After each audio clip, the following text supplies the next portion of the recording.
So what is going on? I got my boy Jose Diaz here, community member, Stockton, California. Man, I just want to start off just bringing you into this, man, and talk to me, man. How do you feel just overall? Just what's going on here in Stockton, man? What do you just enjoy about it the most? Like, how would you describe Stockton in a few words, man? I would say home. Born and raised here. Did all my schooling here from kindergarten to college. Did my undergrad here. So yeah, man, I would just say home, home and family. That's what's here. My home and my family.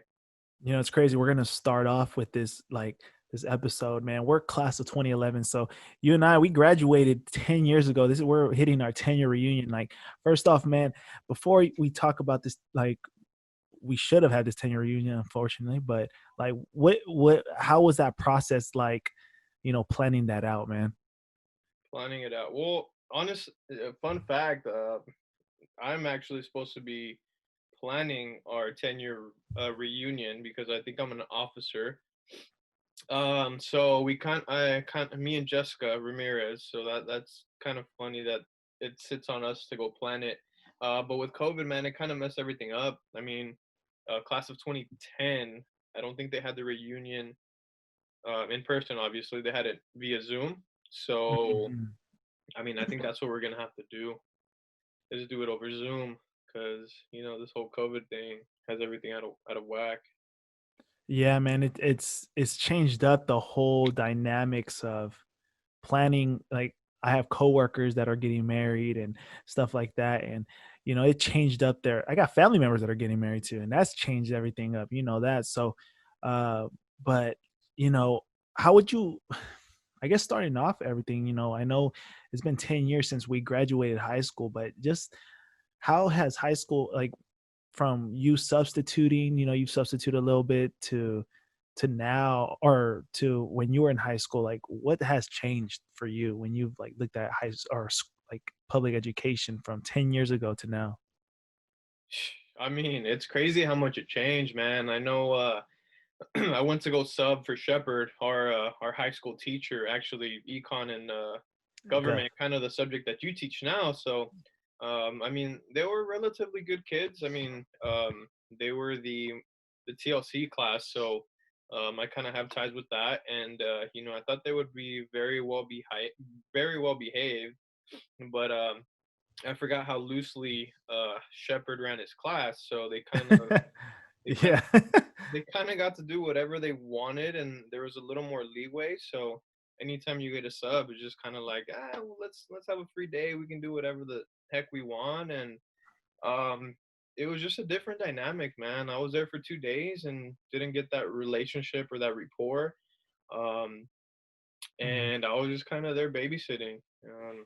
Everyone's on their phones. Literally, I go in and everyone's just like this, just like, oh. Yeah. Oh my goodness, man. That And I'm you like, know hey, are you guys are allowed to have phones? And they're like, yeah, we are. And then security comes in, hey, put your phones away. And you can't take them away from the kids. You Mhm. couldn't, like, there's no way to monitor it. And it's just like, it was a lot of technological barriers that I ran into. And Mm. it was frustrating for sure.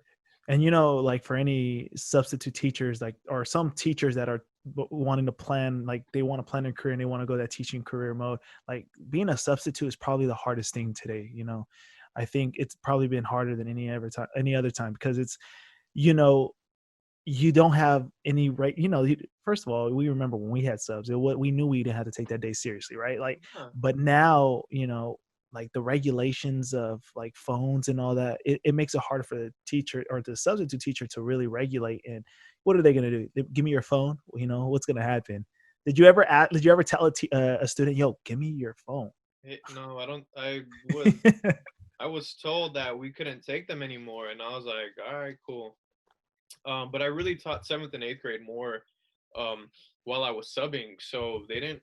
I mean, a lot of them had phones too, which was ridiculous. And I was just like, dude, put it away. And that was kind of it. It's just like, or I'm gonna call the principal, or I'm gonna call somebody else and have them take care of it. It's kind of out of your hands at that situation. It's just like it is what it is, and you try to you. I found myself just trying to get through the days when I did have a lot of like backlash from the students. It's just like, okay, well, I'm only gonna be here I for a day. gotcha. Like, if it's a bad day, how can I shed light, and how can I manage the situation to, one, de-escalate it, and two, not be such a headache for myself at the end of the day. Right, because yeah, man, I remember my first year teaching, like, it was a ritual coming in, walking in class, "All right, put down your phones." I can't every single day, I at least said that once to every period, and it's funny because it's like, they think that we don't know that they're on it. It's like because when we were seniors, I remember that was like the beginnings of Like, Facebook and like, well, uh, it was the beginning of like having touch phones. Like, there we I go, know, I know iPhones, you yeah. remember. You remember how we had those Nokias and like we literally could like be texting in our pockets. All you hear would be like, Yeah, yeah, and you just exactly. and all your numbers were like erased from the thing because like all that kind Yeah. of stuff. But you could literally send a text message without looking at it, and it was a lot easier back then, to be honest, to be sneaky about it. I mean, I they bring it out, the common way that I've always seen it was like they would put some textbooks, bro. Like they would literally like I don't really use textbooks in my class, but I've walked in classrooms where the textbooks are there, like pretending like it's open and everything, but it's right to the side of the textbook, so it's like out of the view of the teacher. Hmm. So I've seen some stuff like that. So the kids are creative in a way, but if I guess if I mean, we've used our phones in class plenty of times, which we don't recommend, but I never you did. I know, don't know what you're talking about. I could have swore I came across a memory of you on Facebook where you were recording me, or somebody was recording our class, in Shepherd's class. I remember in our little group that we had. Oh yeah, with Edith Yeah, and yeah, Angelica. Oh man, yeah, man. So that's I, yeah, so you know, talking about like Franklin, and we both graduated in 2011, and that transition to we we both had a a chance to go to Sac State, but we ultimately decided to go to Delta. But you want to share like that transition for you, that first year from senior year Franklin to like going to Delta. bro. I just it was like, how can I put this? Uh, it was like I thought I was prepared, but I wasn't prepared at all. Like my senior year of high school, I just kind of coasted through it. Was able to get above a 3.0 without even really trying. And then going to Delta, I was like, all right, whatever, I'll study a little bit before the exam. You study like 20, 30 minutes before the exam in high school. Right. And my first exam, I can remember at my first exam, I was like, okay, study 30 minutes before, like we're gonna use a book. I don't really need to know anything. Like, I don't need to retain it that much. I could just look at my book if I don't know. And it was actually, I think I had you in that class. I think it was Was it poli sci with uh, Ortiz, Ortiz, poli sci? Yeah, or maybe we didn't have that class, but I know you took that class as well. yeah. And I'm like, all right, cool, 100 questions. The first, I don't know, first 30 minutes we're allowed to use our textbook, and I'm like, all right, well, if I don't, I read through the chapters, did all that kind of stuff, and then I'm taking the test, right? And then I start reading it. Literally, the first 10 questions, I'm just like, damn, it could be A, it could be B, but it also could be none of the above. And then I'm over here like just looking through the pages, just flipping it, and literally like he's like, okay, like 10 more minutes and you can't use your textbooks anymore. And I'm like, shit, I'm only on my this 10th problem out of 100. Like, what's going on? I And think then we put our don't textbook. I Yeah, was go ahead. just gonna say, don't you think the tests are harder when they're open too? Like the open Oh textbook, because yeah, yeah, yeah, it's yeah. No, I mean, college was very different, and that was my awakening on, bro. You really don't know how to study. You don't know what you're studying, and you're not prepared. And I had to prepare a lot better, more effectively, more efficiently, and to learn how to learn. Because at that point, I was able to regurgitate information that was kind of there, but I didn't know how to dig underneath the surface. mm, And I think that's what college does is allows you to think underneath the surface and on a more intellectual level. Like it's not like point A to point B. It's like, how can I, the question you have to find the answer, go C D E F G H I J K to go back. to actually finding the answer. So yeah, man, it was like getting hit by a bus. My first exam, I got a D, and I was like, man, That's pretty good for your first exam. A D? That's not well for an ex 60%. well, It was but for an curved. okay, so there's a curve to it. Yeah. I forgot that we could do that there was curves on tests, man. No, I for me, I would just say like, and I want to see if you like kind of had the same feeling too, um, where in like when we were in high school, I felt like we always had not only help, but we always had like that protection. Like we knew like if as long as we tried hard, you know, we wouldn't fail. Like I don't know, was it because the support system that we had in TLC with Mata and Shepard and all that? But if we worked hard and showed that we did, there was no way they can fail us in a way. Where when it came to now college, like we can work hard if we want, but if we don't answer these questions right, like Correct. there ain't nobody to protect you anymore. So when did you get that wake up call? Like, oh my gosh, like I Yeah. don't have no. After I got my first D, I'm like, dude, what is this? Why are we doing? What am I doing here? Like, why? Why? What do I need to do to get better? Because I know, one, I know I wanted to move on from Delta, so I knew I got to get my shit together, or maybe school isn't for me. But I never. I mean, that wasn't ever the case where I was like, okay, well, I'm gonna quit. It's more like, how can I figure out how to be more effective and efficient when I'm studying? Mm. Yeah, being efficient is a key, man. How much did you actually really spend? Like, let's say if you had an, let's say today's Sunday, let's say if you had an exam, knowing that you or on Friday, how many like hours or that day would you prepare to study for that exam coming out of college? Like, I'm sorry, coming out of high school compared to now what you do because you're a veteran student. So, Yeah, I was a veteran student, but yeah, man, literally, it's a full time job, especially in the science classes that I took. At UOP, it was just kind of like literally had to, for every hour that we had lecture or we had whatever, you would have to put 3 hours out of class at least, bare minimum, to even get a C. And anything above that, I mean, I mm, would say for some of my 4 unit classes, for science, 5 unit classes, I would probably study like 20 hours a a week week. for a Whew, class. wow, Yeah. man. Do you feel like you putting in those hours, though, you reap the benefit too? I don't know, man. I don't think I ever really dial it down. I mean, I think that there's a certain point where you can study for 2, 3 hours, but after like hour number one or hour number two, it's just kind of like whoop, it goes in and out. So Mhm. I found myself never able to really figuring it out of like a good balance.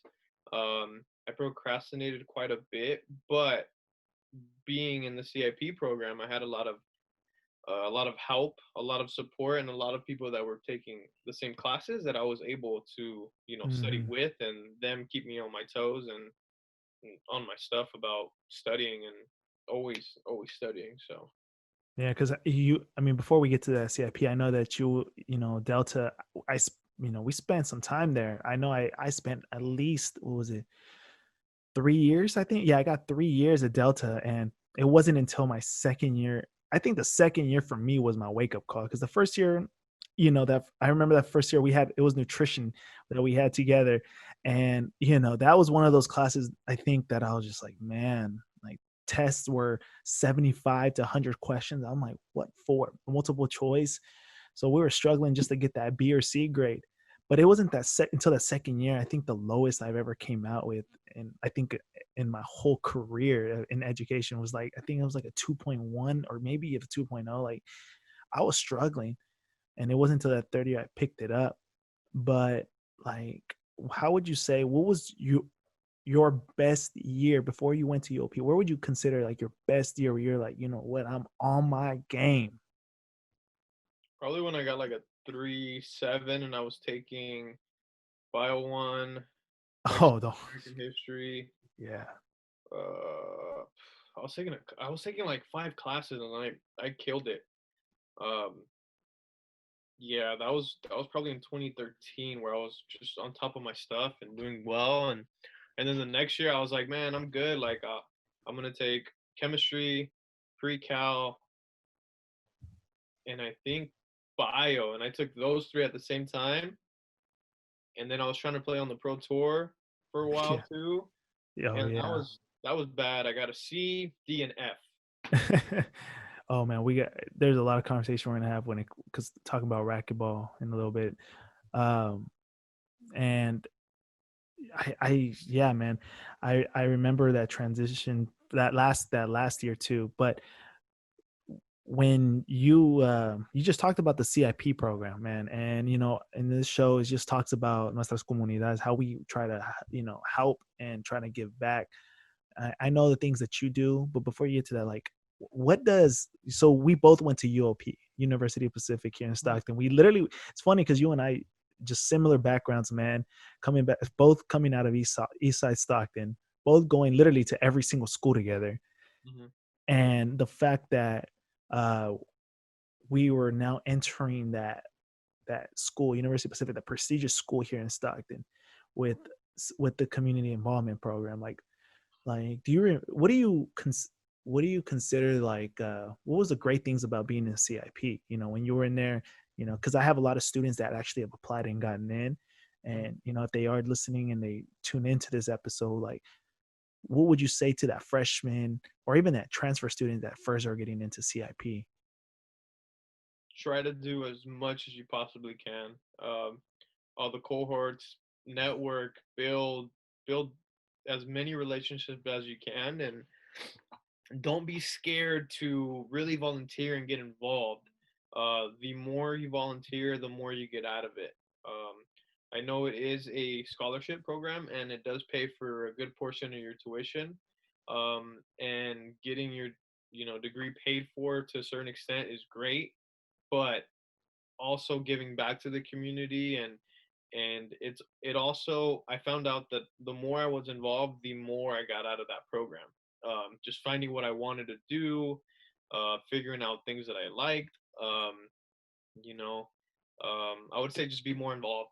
Be more involved, and try to volunteer even when you feel like, oh man, I really don't want to go do this. Um, it shouldn't be an obligation. It should be like, okay, I'm proud to be out there doing stuff on behalf of CIP. Yeah, man, I feel you on that. For me too. I remember that first year, they told us to start this cohort project. We were only there for 2 years, so we never got to see the fruition of that cohort project. So, I never got to see like how it turned out, but I remember one just the beauty about that, for me, the CIP thing that was great about it was you remember those meetings we would have, but then it was those late nights or those like study hours that we would spend in the office, man. And I think those were the best times because it brought a family together to connect with one another. And, thinking that because I think sometimes college can be like a mentally draining process to where we think we're alone. But when we were in those offices in the squares, we really were able to share with people that were coming or basically in the same um basically in the same place as us, man. I don't know. What about you? What do you mean? Like, what about me? Like, Like how did you just enjoy just those late nights in the CIP office and studying, but just connecting with folks in there? I mean, it's what made it different. Like you said, everyone's in the same boat. Not many people know what to do, how to do it, and a lot of people can relate. Like, oh man, like, coming from a Mexican background, some parents are a little more strict. So just understanding the dynamics of how things work, and how we don't really have parents that come from from a college background. Like, mm, I mean, most of us were lucky if our parents went graduated high school. Mhm. To go into college, it's just kind of like, what are we doing? Like, what's FAFSA? What's this? Like, we can go talk to our professors, biology, like, well, what is all this? You can't really go to your parents and be like, hey, am I like, what, uh how do I fill this out, or like, how do I do this, or what should I be studying? It's more of like, okay, mijo, go get an education, because that I don't want you to work as hard as I do for my money. Like, use this, and not your manual labor. um but just having that family there, man, it made a huge difference on there's times where you're just like, I don't want to do this anymore. Like I'm sure I've had like two or three instances where I was just like, why am I doing this? Like this, I'm studying so much to barely get a C. Like, why am I doing this? And then also building friendships and having long time friends that I still talk to this day, of just building those relationships. And some of my best friends came out of that program, and I mean, it's memories that I'll always have, and struggles that I went through with people, and um, yeah. I think that you also got your first sense of independence your final year, right? Like you were out of the home and you got to like sense that first independence. Like I want to hear that story for you, just from Yeah, your perspective. it was It was, great, man. I it was was supposed to be us. Remember that? Yeah, but you've been Anyway, what happened was just I just didn't want to, I guess, spend the extra money. That's what it was. dude, I mean, I did have to take out a little bit of money, but it was well worth it, man. It was something that I've always wanted to do, just something about being independent, something about just breaking away from my house, and learning how to survive on my own. Um, I mean, it would have been great if you would have came. It probably would have been a shit show, but um, you know, nah, I mean, it was a lot of fun. I don't regret it. I'm happy I did it. I was put into a room with two random people that I had no idea about. Do you talk to them anyway or no? No, definitely not. One of them was my first year. That the first When we were supposed to be roommates, one of my roommates, he was Filipino, into anime, collected swords, had like little dolls just everywhere, and there's like little cheetah dolls. He was very different from what I'm accustomed to. And then I had an Asian, I think he was Chinese, that was a total stoner and was in med school, or not med school, or I think it was like pre-farm. Wow. The dude Okay. studied nonstop. None of them cooked, so I literally had the whole kitchen to myself. um, and it taught me how to coexist and co-live with people that one weren't obviously Mexican, and didn't have the same culture tendencies and that kind of stuff, which was cool.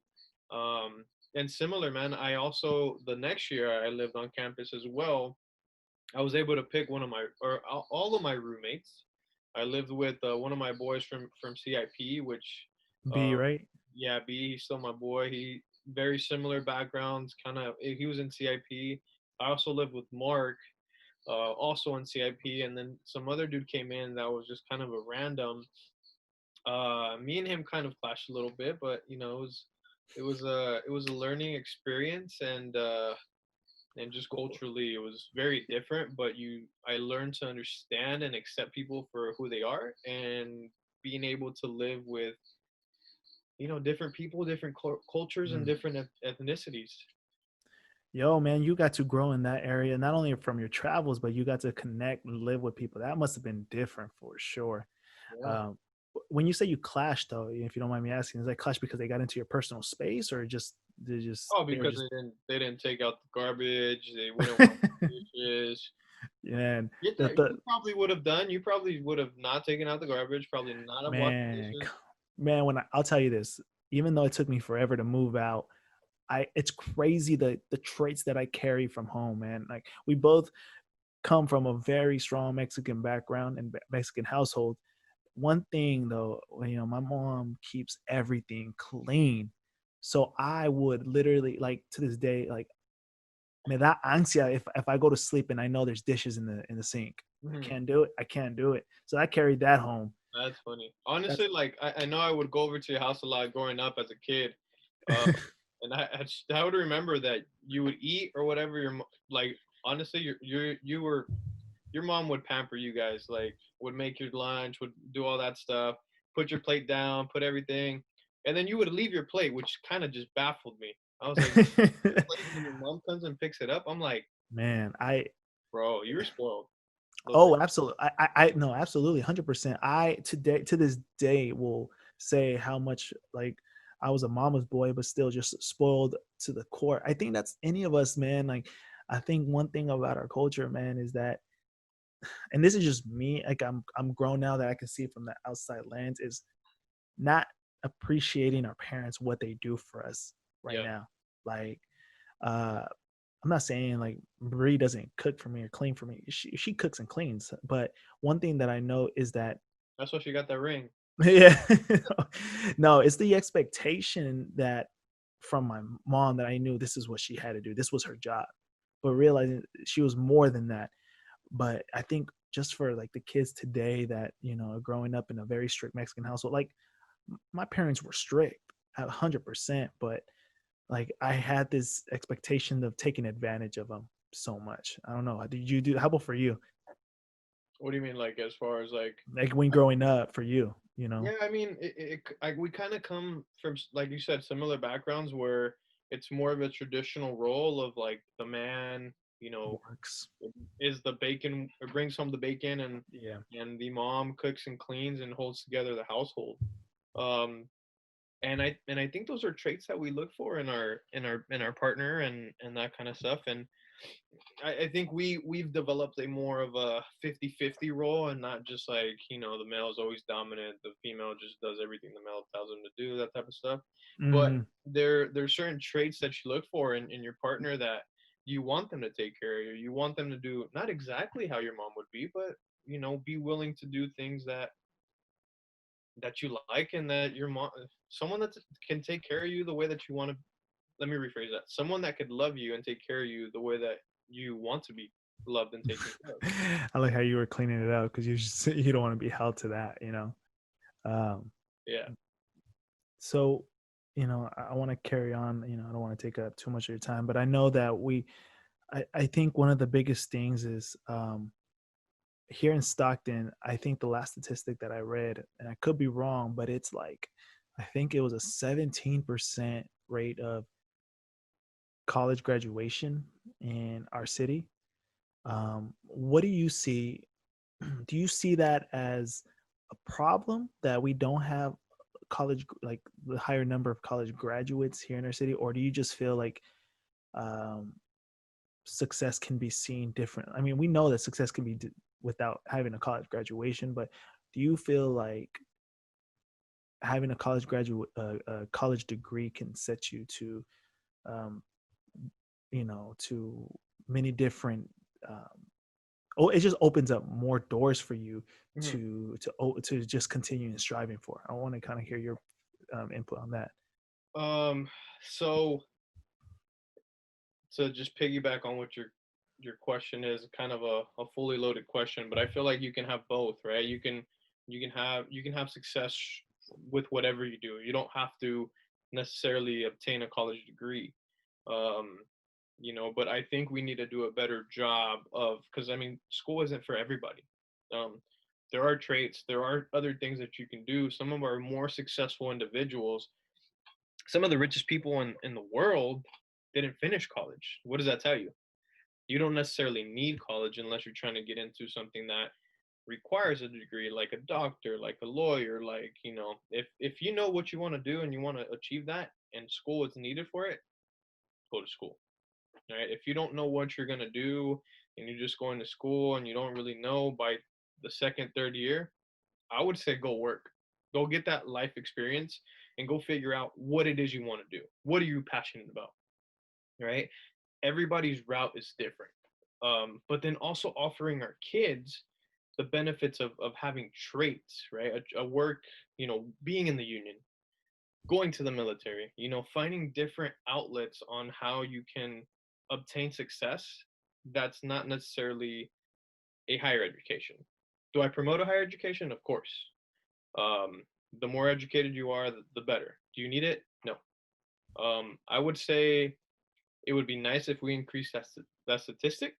But I think that we, as our education system, needs to offer more outlets on traits like plumbing, like an electrician, like all these other traits make really good money. Hmm. Like I know some people that we went to high school with, they started working, got into a union, and boom, they're making 40, $50 an hour in a union, have good benefits and all that kind of stuff. And I also know people that graduated, have a 4 year, maybe even have their masters, come out and they're making 17, $20 an hour. Yeah. You need that paper? No. And then you know what sucks is like everything like that you say is like kind of goes back to this next topic that we talk about, and it's college debt, right? Like coming home with this college debt. Because I think both you and I were fortunate that we got these not full time scholarships, but 90%. And I mean, we were able to pay off our college education, um, right away, which a lot of folks, when they graduate, especially graduate at a University Pacific, carry probably 100 to $200,000 in debt. It's disgusting. Um, I don't know if you knew this, but as a nation, we have a $1.7 trillion debt in college debt, like as a nation. Yeah. Like, what is just your input regarding like student loans and all that? Like, what do you think?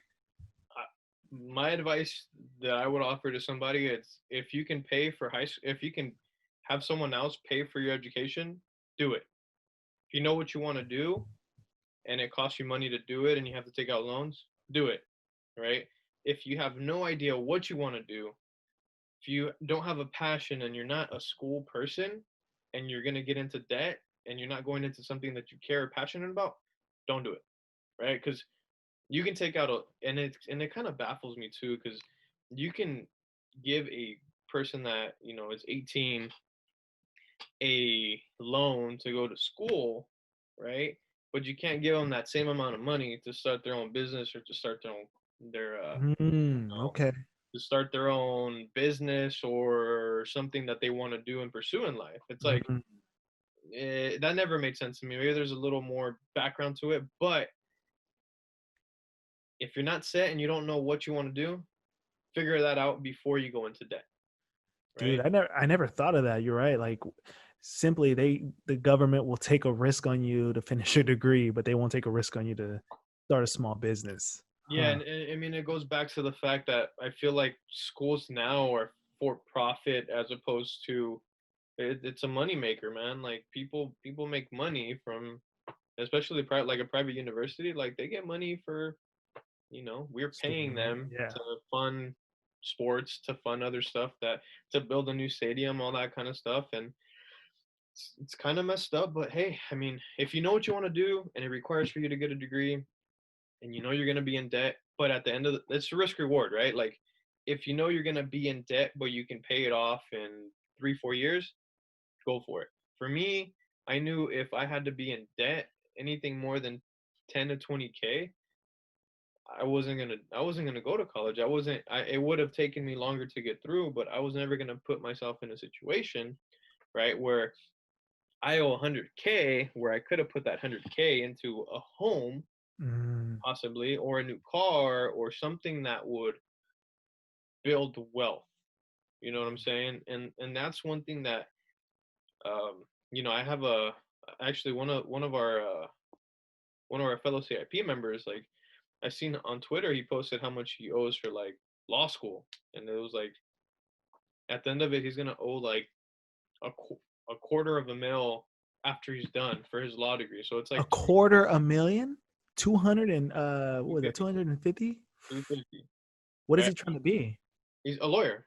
Oh, a lawyer. Oh, Yeah, okay. yeah. So I mean, you're gonna come out making good money, but 250, right? How long is it gonna take you to pay off Right. your debt, right? Right. Med school.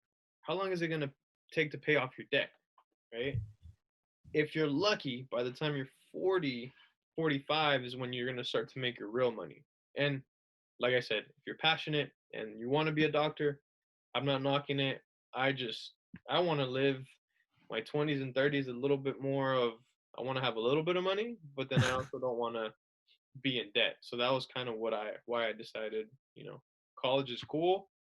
And then as a kid as well, my parents kind of instilled this in my brain. It's like, we had four in our family, so he's like, "Well, I know you have to get a higher education, but I don't have money to pay for all you guys, so you guys have to figure out how you're going to pay for school and how you're going to get yourself through school." Mm. See, yeah, man, I feel you on that. Like we were kind of put where we weren't given. this handout, like, oh, we had to go out and look for our scholarships, man. Yeah. So, I hear you on now. I hear you out on where if you know you could pay the school off in a year or right away, do it. And if you can pay it off in 3, 4 years with a plan, do it. And basically what you're saying is if you don't know what you're gonna do, go find what you have a passion in, and then if it does require it, go. What about but even though because our debt is still so high, like, do you what do you recommend? What do you if you were talking, because I know you do some youth, you work with the youth with racquetball and some high schoolers, like how would you encourage them, they're maybe their sophomore or junior year, like to start looking like at colleges so that they don't have to pay right away? What do you recommend? Like how do you kind of guide them to that process? I mean, building structure. I feel like a lot of the kids that I've dealt with kind of come from a background very similar to us, where they don't have family that have been to college, and just kind of tell them what I did, what I wish I would have done, and kind of mentor them through. Hey, look, if you need help, like I'm your resource. Like you need to do well in school, you need to do well in high school. Like this is ways that you want to do, and figuring out what their interests are, and if they don't know, giving them exactly what I just told you. Hey, you don't need school, right? It helps. It'll open a lot of doors. If you don't know what you want, you don't need it. There's also XYZ that you could do, such as a construction worker. Like, yeah, it's going to be a little bit harder, more laborious, but I don't know if laborious is a word, but we can make it a word. But just whatever they do, instill that mindset of like whatever you do, go do it, but do it 100% and Mm, be all in. Because if not, it's not gonna flourish into anything that you really want. And just trying to find their passion. Like some kids are not good at school, and that's okay. And letting them know, hey, you're not just because you don't get good grades doesn't mean you're not going to be successful. It doesn't mean you're a f up, right? Like you just have to find what you want, what you're passionate about, and go conquer it. yeah, man. I feel you on that. That's good.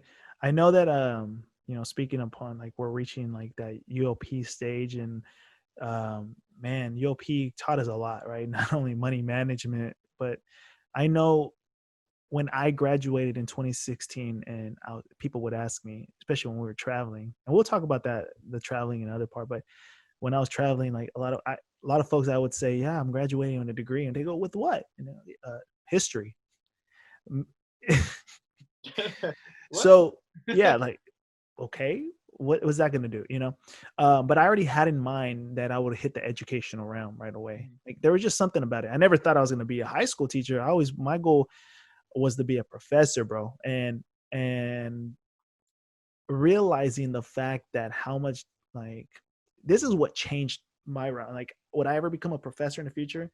Only if I could find a way to them to pay for me, like they did for school. Yeah. Because today, you're talking about presidents of schools making like 400,000 a year. I know the UOP president was making more than that before she just quit. But I know Making a that, little too much, huh? yeah. So the reason I say is like the president's salary was going up exponentially, and the professor's salary were going down, and they started hiring adjunct professors so they can pay them part time and not give them benefits. So that changed my route. I was like, nah, I'm not gonna go that route. But it's funny because now as I'm looking forward to this is, you know, um, I know I graduated in history and I knew this was my purpose going into this realm. Who knows in the future, whatever I do. But what about you? Like, what do we see you doing? Because you graduated 20, go ahead and explain what you graduated in 2017 and what's your kind of mission moving forward with it. That's a good question. It's a loaded question. So 2017, I graduated with a degree in health and exercise science. And I wanted to go into the PT realm. I wanted to become a physical therapist. That was my ideal goal, but one, my grades weren't good enough to get into the doctorate program. Two, was very competitive, so I kind of had to have grades. Three, I still wanted to play racquetball a little bit. And four, I didn't really up until recently, I didn't know that I didn't want to pursue that as much as I thought I did. Mm, Um, And I kind of came to that decision because of what we just talked about, right? Yes, I can go into it, but I wasn't 100% sure, right? Mm, Well, I didn't even have that option because I had to retake classes and all that kind of stuff. But 120K in debt to go into back into school, not being able to play racquetball anymore, that was what I would have to have done, and I wasn't ready to give all that up quite yet. I wish I would have, but um, you can't go back. Um, that's kind of why I did what I did. I wanted to find out other things that I wanted to do. I wanted to pursue playing racquetball professionally. Unfortunately, that didn't work out as well as I would have liked. Just because everybody retired and it was really hard to compete at that level, and not have people to push you and to go to tournaments and be competitive, and it was just really tough.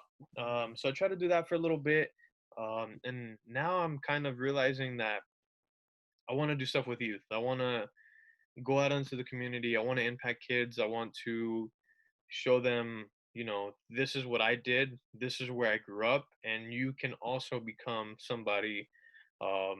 You can also impact other people. You can become whatever you want. You can find that passion, and do it all through, fitness, right? right. Three things that I'm very passionate in life, and that's fitness, obviously, getting in higher education, and very passionate about our youth, right? I love kids, and I like giving back, and I like helping and impacting kids that are in shitty situations, or as you would say, bad apples, and turn them into good apples, right? and Gotcha.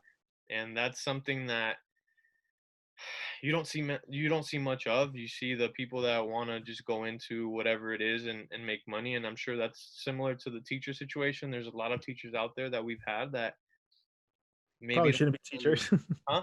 That probably shouldn't be teachers, right? That probably shouldn't be teachers, that aren't passionate about their kids and just there to collect the paycheck. And yeah, I don't know, man. I want to do stuff with the community, and I haven't really figured it out. That's kind of where I'm at in life, is just trying to figure out, is it a creative program? Is it take my resources that I have, and create a team to put myself in a situation to figure out how to impact and how to affect more kids than just become a PE teacher. Yeah. I'm not saying that being a PE teacher would be a bad gig, but and that's something I might do next year, depending Might be on a start, right? yeah, maybe to start, just kind of see, and but I know ultimately I want to do something with our youth. I want it to be related around fitness, and I want it to be related about around education. Mhm. Thank you for sharing that, man, because I could see that in you, man. I already knew that. I was just waiting for that moment for you to realize, like, all right, it's time to, go all in on this youth. Because the youth, you gotta look, in Stockton, man. And this is why I kind of dedicated this show, is because you don't see many folks from our background, young, trying to come up, trying to achieve a degree and achieve that college education, and learn how to pass it down to our younger generation, right? Like, we don't. I would hate for me to be buried and then not being able to pass my knowledge or wisdom to the next group of kids. Yeah, Uh, but yo, now it's time. This is like where our passion lies, and it's to this day. And I think we gave up so much just to play this game, bro. And the first of all, man, like, I was, racquetball, man. Like, we both got to play the pro tour. We got to travel so much, man. Um, but just share, how did you know, like, pro racquetball was done for you? uh, COVID. COVID kind of put the nail on the coffin. I mean, this last year, I think 2019, at the end of the season, I kind of was just like, okay, I'm not really making any money. I'm not really having any fun doing this. Why am I doing this? Right? Like, I don't want to be in a hotel room. I don't want to be at this tournament. I lost early. Like, I have no desire to do it. Like, why am I doing it? At that point, it was like, all right, let's figure out what's my next move. Am I going to go back to grad school? do I go get a real big boy job? And I decided to go back to school and kind of work on my degree or work on the classes that I needed to improve to get into grad school or potentially PT school.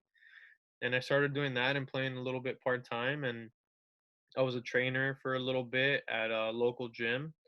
So I was doing that and just kind of really trying to figure it all out. And COVID hit, and it kind of helped me digress, take some time to think. Well, obviously, we had a couple months of quarantine that it made me really Which think yeah. about, hey, what do I want to do? How can I do it?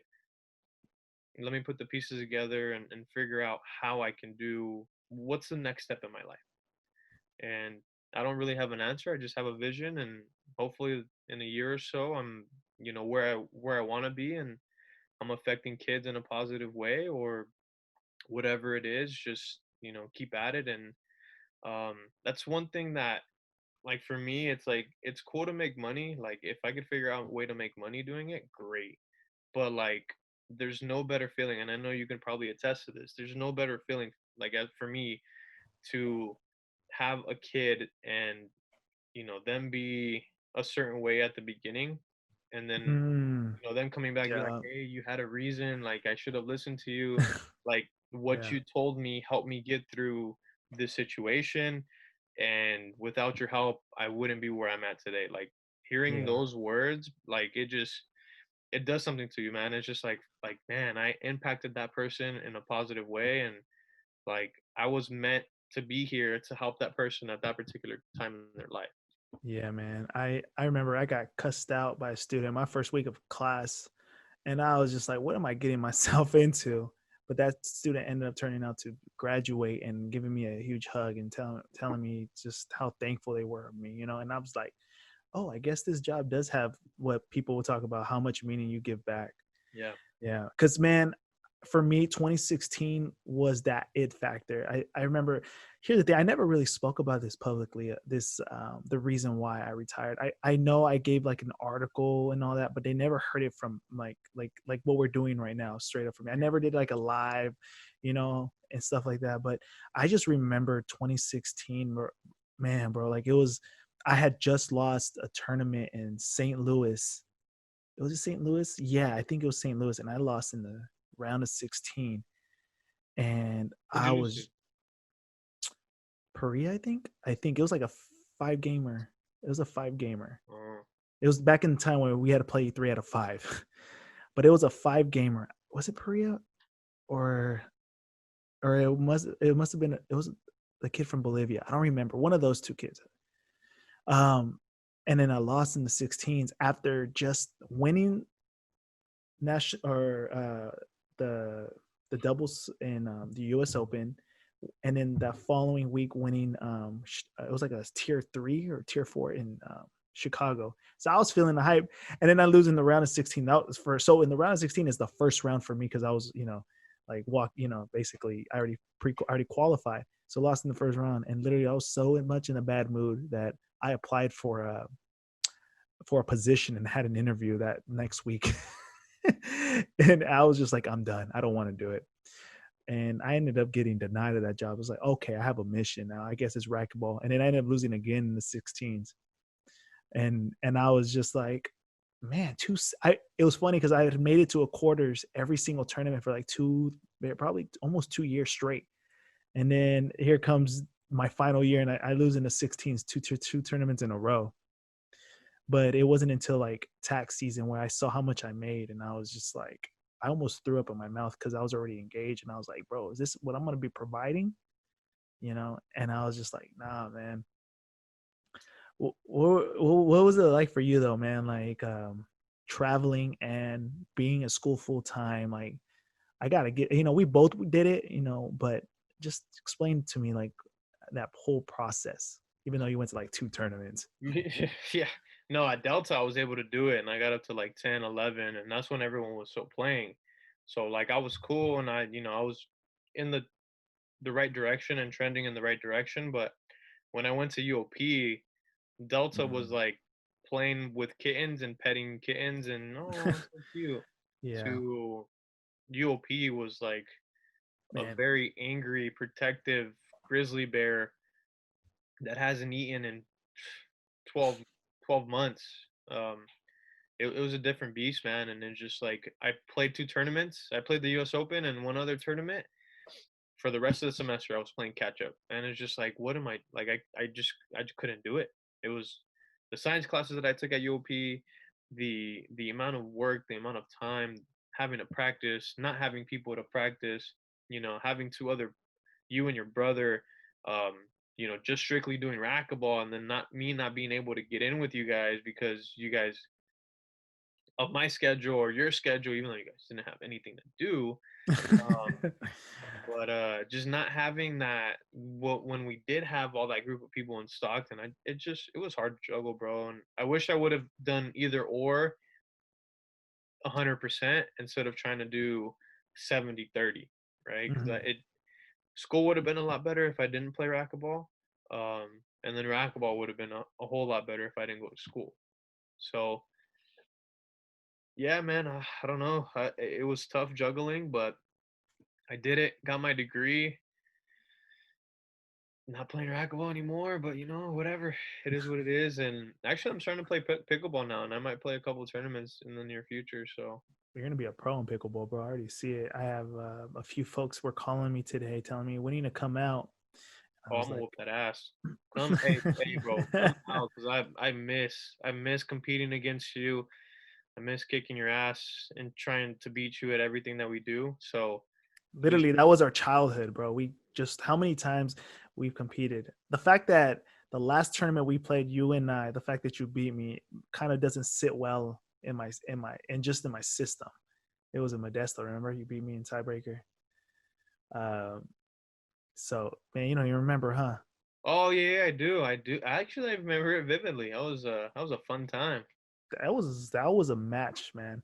That was But that was terrible. Actually, I didn't want to. I was at that point where I just didn't even want to play racquetball anymore. I remember. And we won't Yeah. talk about those things. Yeah. I just, dude, like I would just, I remember just traveling and playing racquetball. That was the most miserable time I had. I hated carrying my laptop and textbooks with me with my racquetball bag. Like it seemed like that was the ritual. To be Wake. honest, I don't even know why we did that, bro. Like well, I don't know about you, but I would bring all my shit. I might touch it once, maybe twice. Yeah, we just brought it to show, like, you know what, we have the desire. We're gonna do it, Yeah, and sometimes it's like set up this little study session. Oh, look, little pic for the Instagram. Oh yeah, we're studying. 30 minutes later, nope. ESPN. And then all of us, and then oh wait, we got to play in about 2 hours. We got to start mentally preparing. Yeah, man. I I see. Here's the thing: is about racquetball, man. The people we met, the people whom we networked with and connected, the the relationships we built, and just everything we were able to just compete was the best part of all this. I think the reason, I mean, obviously the finances sucked, but what I would say is like the traveling for me was like the deciding factor too. Like I put it this way, I got so sick of traveling that on my honeymoon when we were traveling to Maui to Hawaii, I was having these like reactions where I was just like, oh my god, I don't know if I don't want to go to Hawaii because I feel like I'm gonna go play a tournament. And I'm about to just go enjoy my honeymoon. I'm trying to have some fun and all that, but I'm so conditioned to think, oh man, I gotta mentally prepare for this tournament. That's Bro, how I knew. I was like, man, I'm still dealing with these issues. you know, for uh, real. Hey man, for real though. Like I know when I was like still playing and kind of transitioning out of it, like man, I had just gotten out of a really long relationship, and then I was like, man, like started dating a little bit, and people wanted to travel and stuff, and I'm just like, nah, I'm cool. I don't want to get on no damn airplane. Like I don't want to go here. Like I don't want to go to San Diego. Like I just want to chill at home. Like I just want to do something here. Like getting on the plane, fuck that. Staying in a hotel, I mean that's cool, but um not sleeping in your bed and just like you said, we were wired to like we travel so much. It's like, man, I don't want to do that. I just want to be there. Like, and I didn't even know how to relax. But up until now, it's just like bro, I'll take a vacation, like for sure. Like next week, I'm going down to San Diego. Nice. Oh, Yeah, so wow. it should be cool. Maybe go down to. Hey, we might go down to TJ. I know you can't go, um, but yeah, Tijuana, man. Tijuana. No, probably Rosarito. Me and Bobby might go down there. So Nice. yeah, man, just enjoying life a little bit more, and just not having that consist. I think it's the consistent pressure of having to perform, and there not be like, what's the The best you can win in a weekend? Yeah, the Maybe reward of three it. grand, maybe 2 grand if you're lucky after expenses. If you win the Yeah, tournament. right. If you win a tournament, like when people just think like winning a tournament was, I think 3,500, and we expected to see the benefit of that. I think we, I think the most money we've ever made wasn't from the tier ones. It was from the satellites, the tier threes, the tier fours, because they would pay everything for us. We just go play, and then whatever money we made, we would take home with us. Yeah. That was for me. I don't know about you, but Yeah, no, the most I never went to those because I was in school, so I didn't have time to go for it. But yeah, the most money I ever made was like at in um Sioux Falls. Yeah, like 1 year I think I made like cash, 3 grand. 3 grand cash. cash, Yeah. cash money. You know, uh, I know that the U.S. Open was like this most prestigious event and all that, and for me, it was the most. It was like amazing winning it. You know, the doubles and everything. But I never. I don't know about like what was the best experiences you had. Going to these tournaments, especially the U.S. Open. US Open. Honestly, the US Open, none of my favorite event or my favorite events have been like amateur play, like playing for the national team, playing Hmm. national tournaments, like the pro Juniors, right? juniors. Yeah, those are probably like my favorite. Playing the US. I hated the US Open, bro. Like especially when Mm. they put in doubles, like we would get screwed every single year. Where it was like, what? Like one of the best doubles teams, right? We would finish first, second. We would at least make the qualify into it, and every year it was like, oh, we're changing the rankings, or hey, now we have rankings, or hey, now we're playing favoritism to somehow figure out how to get Ben and Kane into the buy round, right? Um, and like every year we would be that team that would be out. Like literally every year. There was only 1 year where we were qualified, and that's because we came in second. But yeah, man, it's just U.S. Open had no like it had money, but it wasn't like you're spending maybe like 2 grand worth of Just going over there. expenses just going there. And yeah, no, the money wasn't good. Just the money wasn't good, bro. That's what it boils down to. You couldn't make a living. Like it was cool when we were young in college and doing that, but you have a family and a baby boy girl coming. I think it's gonna be a boy, to be honest. I ain't revealing it yet. Hey, when is that, by the way? When is what? The due The date? gender reveal. No, we're not having one. What? But huh? No, no gender reveal, buddy. Oh, bro, We're you heard it it's here gonna first. It's gonna be a boy because Marky does not make, or Marky's family does not make girls. we'll see, man. We'll see. We'll It's a see. boy. I already know. Um, and let's like piggyback about we never talked about juniors, bro. But that's where our rivalry really started, the junior round. But like, you say you like to work with youth and all that. Do you see yourself coaching the juniors one day? I mean, I already. Oh, the junior team? No, The junior team. no, no, no, no. I wouldn't. I wouldn't coach a junior team. I know all the stuff that we did as a having that responsibility of those kids. It just no, thank you. Going to another country and being in charge of 20 kids between the age of 14 and 18 in another country, knowing what we were trying to do when we were about 16, 17, 18. Yeah, it's That's gonna just be a hard pass for me. I'd be an assistant coach, but you still be responsible. I mean, it's not as responsible. I'd tell no, actually, no, I don't want to do that. You just don't want any affiliation. You just rather be. I got you, man. No, I want to have affiliation, but just I don't want to have that responsibility. Mm, I Yeah. gotcha. Oh man, as we're reaching the end of this episode, man, is there like one thing that you want to chime in as like ultimately as a a young Latino, Mexican background, and everything. Like, what do you want to share, especially with? I know you don't really talk about these issues and all that, but regarding like social issues and all that, like, how do you feel? You know, where do you see our people, trying to improve on the social justice ladder, so on, and trying to improve just our livelihoods moving forward, man? Like, what do you say to that? Like the best routes for that? I mean, just being more educated and providing platform for your fellow, Mexican American or Latinos out there, right? Like being able to reach out and to impact people that are like you and help them be in situations or put them in situations to be successful, right? So empowering our people, like you were saying, right? um Kind of with what I like to do and what I enjoy doing is, with the youth, right? Hmm. Telling them, hey, yeah, you can do this, you can become a doctor, you can become this, right? Does it take work?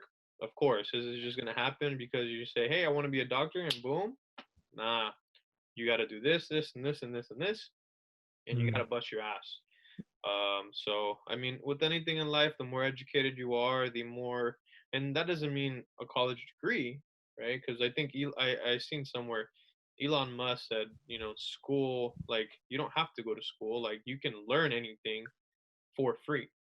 College is for fun, and he said, college is for fun and to learn how to learn or something like that. But yeah, man, just empower your people and help each other and be supportive and Hmm. reach out, and if anybody needs help, pay what you learn forward The next generation, to the right? next generation, and try to help people learn from the mistakes that we made, so that they don't commit the same mistakes, and give them a blueprint to be successful, and push them a little bit and help them have that drive and find that fire to be successful. Yeah.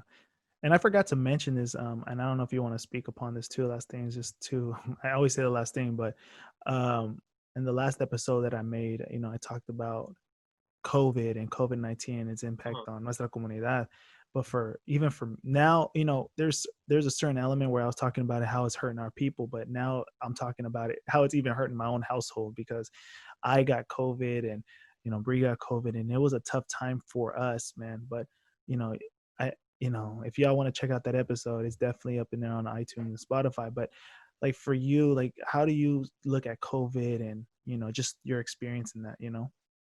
Yeah, I mean, I think at first, um, it was kind of a scary thing of like hearing stuff from New York. It just kind of spread it, right? It went from the East Coast, kind of started infiltrating its way to California and all through the country. At first, it was scary. Like not really many people know what's going on and what you hear in the media, and the media portraying it as being like, you get COVID and you die, right? Hmm. Um, which I don't think it's the case now. Like my perception of it has changed just from one, contracting it. Um, Fortunately, it wasn't that bad for me. I just lost my smell and my taste for about 5 days, and I didn't even know that I had it until I went to go get tested, just because. But yeah, man, I got it, didn't contract it to anybody, and was was a okay. As far as it affecting our communities and affecting like small businesses and all that kind of stuff, like it gets to a point where, how risk reward, like, are we endangering our health, are we hurting the economy, and where's the balance in that, right? Like, as a business owner, right, how can you tell somebody you have to close your doors, you can't make money, you can't pay your rent because you don't have any source of income, and then we're not going to help those people supplement their income? Hmm. It's like, man, if I had a business and I had it for 20 years and I'm passionate about it, and you tell me, hey, you're going to close and you're going to close for good, and I build this for 20 years, like, but you can't open up because of COVID, and you hear other things about COVID, and the death rate isn't as bad as people think it is, and with the vaccine coming, I feel like I'm a little bit more I'm in the middle, right? I'm not super conservative, I'm not super liberal. I kind of try to take both. It's like, if you're scared of it and if you're worried about it, like you and your wife, right? You guys are a little bit more on the playing it safe, right? So you guys, don't go out, don't go to crowded places, don't go to the gym. But it's like if you're healthy, if you're okay with it, like it should be your choice, taking the correct precautions, wearing the mask, social distancing, that kind of stuff. Like that stuff I agree on. But telling someone that their business cannot be open and they cannot make money, that's where I kind of draw the line. And the vaccine is going to come out pretty soon, so I think going on out, like if you want to, be at home and are scared for your well-being, go home, take care of what you need to take care of. And if you're not, a little bit more on the I'm not really too worried about it. um Live your life the way that you want to live, but try With not a mask though, right? with the mask, right? Obviously, I don't, I'm not for this anti. It's not a political statement. Like it should be protect you, protect yourself, and for me, it was more I want to protect others, right? I'm not worried about me as much. I'm worried about the others around me, right? And as long as you're being safe and practicing social distancing and doing everything that we need to, I feel like live your life and don't let it affect, I guess, your bottom line of like, is it is COVID gonna kill you, or is COVID gonna affect your life financially for you for a long time of what you built, right? Like, what's worse? Like being dead? Yes, obviously that's probably the worst case scenario, but the chances of you dying from it are very small. But having to live the next 5 years in debt, having to file bankruptcy, all that kind of stuff, like that's where I'm just like, give the people the option of making their own choices. Yeah, man, that's the hardest part about politics is really seeing like the point of view where this, you want to see. I'm an advocate for small businesses, man. Like I love the fact that we can, Bree and I, we be going to like these small coffee shops or we go to these local restaurants. Like that is important to us. That's like when we see support local, it's not just say, hey, keep your doors open so they can make money. I love to actually go to those places and try out their product and pay for them for their product because it's they're part of this community, man. But Yeah, yeah, man, it's 100%. But man, much love, man. I just thank you so much for just getting being part of this, man. And I'm hoping we get you back on in the future, bro. for sure, man. Salud. Thank you for having me. And if Salud, you ever bro. want to reach out, Oakland A's, what's up with that? I'm A's Nation, baby. For sure. But yeah, man. Yeah, hopefully we can do this again soon. I enjoyed our conversation, and let's link up. Let's do something for our youth. And you're in a good situation. You have a great platform. You've done a lot of good things in life, and continue to support the podcast. And maybe one day we'll go on record and talk a little shit on each other and speak our brotherhood and growing up and all that kind of stuff. I'm sure people would like to hear that. And get your ass out there on the pickleball so I can run you around Yeah, man. I can't. Yeah, man. Absolutely. We'll when definitely it's safe. chime in. When it's safe. Yeah, man. All right, man. We'll love you, bro, and we'll tune in Likewise. for the next one, man.